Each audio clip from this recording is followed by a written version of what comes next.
நாகப்பட்டினம் ஆவரித்திடலில் பார்த்தீங்கன்னா பொருட்காட்சி போட்டிருக்காங்க. ஸ்கூல் லீவ் விட்டுருக்கனால பிள்ளைங்க அழைச்சிட்டு போகணும்னு சொல்லிட்டு இருந்தாங்க. சரி நானும் அவங்கள அழைச்சிட்டு போனேன். ஒருத்தருக்கு என்ட்ரன்ஸ் டிக்கெட் 50 ரூபா, அப்புறம் வண்டி பார்க்கிங் 20 ரூபா இந்த மாதிரி போட்டிருக்காங்க. உள்ளே போனோம்னா நிறைய அந்த காட்டு விலங்குகளோட ஸ்டாச்சுலாம் வச்சுருக்காங்க. வரிசையாக இப்போ கடைங்க இருந்துச்சு.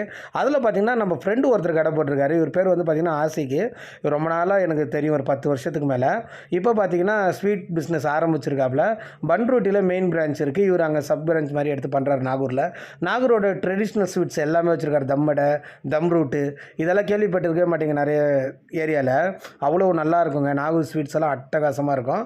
இந்த ஸ்வீட்ஸ் உங்களுக்கு வேணும்னா நீங்கள் ஆர்டர் பண்ணி கூட வாங்கிக்கலாம். கூடிய சீக்கிரம் நாகூரில் ஒன் ஆஃப் த பெஸ்ட் ஸ்வீட்ஸில் இந்த ஸ்வீட்ஸும் இருக்குங்க. ஏன்னா அந்த அளவுக்கு டேஸ்ட்டும் ரொம்ப நல்லா இருக்குது. இப்போதைக்கு வந்து அவுட்லெட் எதுவும் இல்லை. நீங்கள் நம்பரில் கான்டாக்ட் பண்ணிங்கன்னா அவங்க உங்களுக்கு டெலிவரி பண்ணுவாங்க. என்னதான் ஃப்ரெண்ட்ஸ் எல்லாம் லோக்கலில் இருந்தாலும் அடிக்கடி சந்திக்கிற வாய்ப்பு இல்லை. இந்த இடத்துக்கு போன முன்னாடி இவரை சந்திச்சது எனக்கு ரொம்ப சந்தோஷமாக இருந்துச்சு. அதுக்கப்புறம் குழந்தைங்களை கூப்பிட்டுட்டு எல்லா இடத்தையும் சுற்றி பார்த்துட்டு கிளம்பி வந்தாச்சுங்க. தேங்க்யூங்க.